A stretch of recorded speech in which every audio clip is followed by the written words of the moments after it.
C'est en fait dans l'ordre, on a fait un choix avec les présidents de groupe. Vous repassez après, je ne vous ai pas oublié.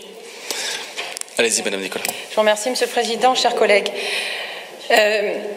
En début d'après-midi, Monsieur Morvan s'est exprimé, je l'ai écouté avec beaucoup d'attention et je dois dire, vous êtes intervenu tout à l'heure et vous m'avez un petit peu rassuré parce que j'avais l'intention de vous interpeller sur la phrase qui m'a profondément touchée et heurtée quand il a dit « Nous sommes en 2040, la Bretagne est redevenue belle, son air est pur, elle a retrouvé son bocage. » En creux, ce que l'on entend, c'est qu'aujourd'hui, et d'ailleurs dans l'argumentaire qu'il a développé, pour décrire la Bretagne de 2018, il utilisait le passé. Donc il se positionnait 2040. Et en creux, ce que j'ai entendu, c'est qu'aujourd'hui, en 2018, la Bretagne est laide, son air est irrespirable et son bocage a disparu. Et nous savons que c'est faux. En tout cas, c'est faux. Et j'avais l'intention de vous interpeller pour savoir si vous partagiez, si votre majorité partageait cette vision, puisque c'est l'invité, parce que vous avez invité M. Morvan à cette table ronde et vous m'avez rassuré.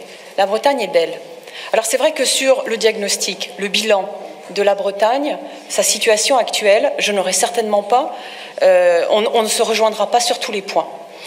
Et j'aurai sur certains points certainement un jugement assez sévère du bilan, qui aussi est imputable à votre majorité, qui est en responsabilité depuis 2004.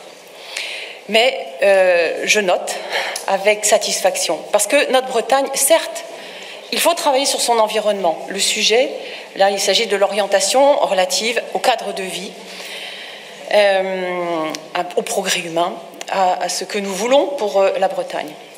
Mais nous devons partir du constat, si l'on compare notre région aux autres régions de France et d'Europe, que nous partons avec une Bretagne, avec une région qui est quand même déjà dotée d'atouts formidables. Son littoral n'est pas dégradé, comme nous pouvons le constater dans d'autres régions. Les paysages sont préservés, le bocage est toujours présent, etc. Je ne vais pas vous faire la carte postale de la Bretagne, vous la connaissez. Alors, ce que j'ai entendu aussi cet après-midi, c'est un certain nombre de choses, parce que de manière globale, ce que je relève dans votre démarche, c'est, il me semble que vous êtes aussi confronté à des contradictions. J'ai écouté M. Morvan, et j'ai lu aussi avec intérêt le rapport du Césaire qui a été d'ailleurs évoqué par le Président tout à l'heure, c'est-à-dire les orientations pour un projet partagé de développement durable. Ces analyses sont sévères vis-à-vis de vous, et notamment du modèle breton que vous avez promu.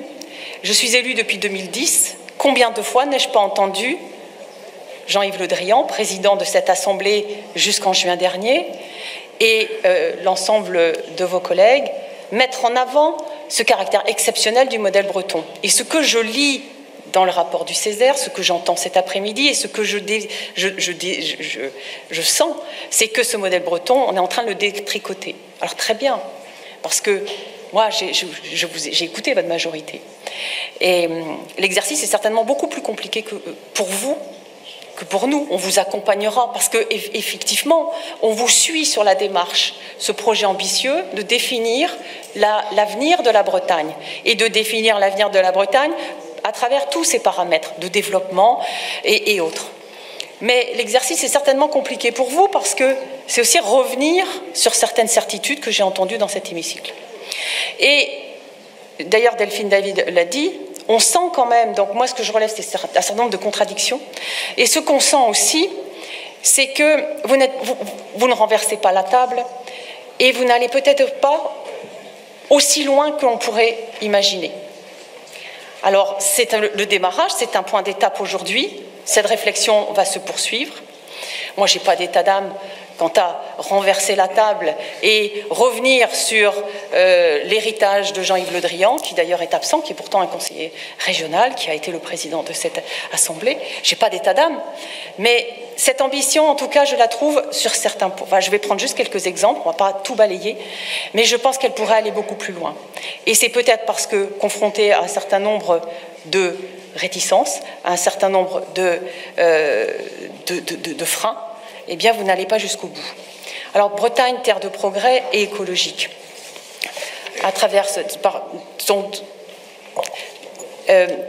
sont visées les conditions de vie des Bretons, vivre et travailler, le bien-être des Bretons. Et par là, et ça passera par un travail sur l'équilibre. Là où je trouve que vous n'allez pas jusqu'au bout du constat, quand vous indiquez la Bretagne entend conforter son modèle d'aménagement équilibré. Le constat aujourd'hui, c'est que l'aménagement de la Bretagne est déséquilibré. J'écoutais le maire de Brest tout à l'heure s'exprimer dans son accueil. Il rappelait le conseil régional à être vigilant sur un modèle équilibré de la Bretagne. Et il suffit de regarder les documents que vous avez joints en annexe de ce bordereau. On voit toutes les cartes de la Bretagne sur les différentes thématiques font apparaître un déséquilibre objectif, constaté sur différentes thématiques. La dynamique démographique, on voit à l'horizon 2040 que les départements bretons ne vont pas se développer de la même manière. Globalement, nous attendons une arrivée de nouveaux habitants, mais qui vont s'installer où? L'Ille-et-Vilaine, de mémoire, bénéficierait d'une dynamique de développement de l'ordre de 23%, quand les Côtes-d'Armor et le Finistère ne seraient qu'avec une dynamique de 6%. Et sur beaucoup d'autres dynamiques et beaucoup d'autres thématiques que je ne vais pas toutes lister, on voit bien ce déséquilibre. Donc, il faut aller au-delà. Ce n'est pas simplement conforter son modèle d'aménagement équilibré, c'est vraiment garantir et retravailler cet équilibre des territoires. Ensuite, sur les mobilités, c'est vraiment un point important. Moi, je trouve, c'est au cœur de tous les sujets, des interventions des uns et des autres. Il faut aller plus loin parce que j'ai lu le bordereau, mais j'ai lu aussi ce qui figure sur la plateforme. Et tout à l'heure, certains de mes collègues en ont parlé parce que pour nous, on voudrait savoir, aujourd'hui, c'est une démarche, j'ai le sentiment que cette session ouvre une démarche globale, ambitieuse, et ce que je vois sur la plateforme qui constitue donc la consultation, mon document est là-bas, il y a d'ores et déjà des idées. Alors sur la mobilité, ce que je perçois, c'est qu'il n'y a pas forcément une ambition sur des grands projets, mais parce qu'on constate nos faiblesses, on se dit, eh bien, il va falloir réduire les mobilités. C'est-à-dire réduire les distances, et d'ailleurs Laurence Fortin l'a dit tout à l'heure, réduire les distances entre domicile, travail. Attention à ne pas aller vers un repliement sur soi-même dans notre région. Attention à ne pas déséquilibrer aussi la vie de nos habitants entre le secteur rural et le secteur urbain. Dans l'avenir, on sait que le phénomène urbain va s'amplifier et qu'il y a une véritable attractivité pour des raisons justement de bien-être. Et ce qui me désole un petit peu, et ce que je crains, c'est que jusqu'à présent, en Bretagne, la ruralité était synonyme de bien-être, de bien vivre. Sincèrement, je pense qu'on partage cet avis-là. Ce qu'il ne faut surtout pas, et on voit déjà des craintes dans le secteur rural, c'est que la ruralité, le monde rural, soit synonyme de désertification et d'enfer, même si le terme est un petit peu fort. Donc, ce travail sur les équilibres, sur les mobilités, nous dire on va réduire les mobilités. Alors, si vous habitez en centre-Bretagne et qu'on réduit les mobilités, alors certes, on vous propose du coworking. Je trouve que c'est petit bras. Voilà, en tout cas qu'en termes de mobilité, il ne faut pas simplement adapter et faire le constat de difficultés, il faut aussi être ambitieux dans ce domaine-là. Alors, je ne vais pas développer parce que les propos, nous sommes arrivés tard, mais voilà, sur d'autres thématiques, il faut aller plus loin. Et je voudrais aussi insister sur la protection des populations. La transition écologique a pour but de prévenir, de préserver. L'action préventive est importante, mais on sait qu'on ne va pas tout empêcher, parce que la Bretagne, elle aura beau bien faire, être excellente, être exemplaire, les efforts ne seront qu'à l'échelle de notre territoire.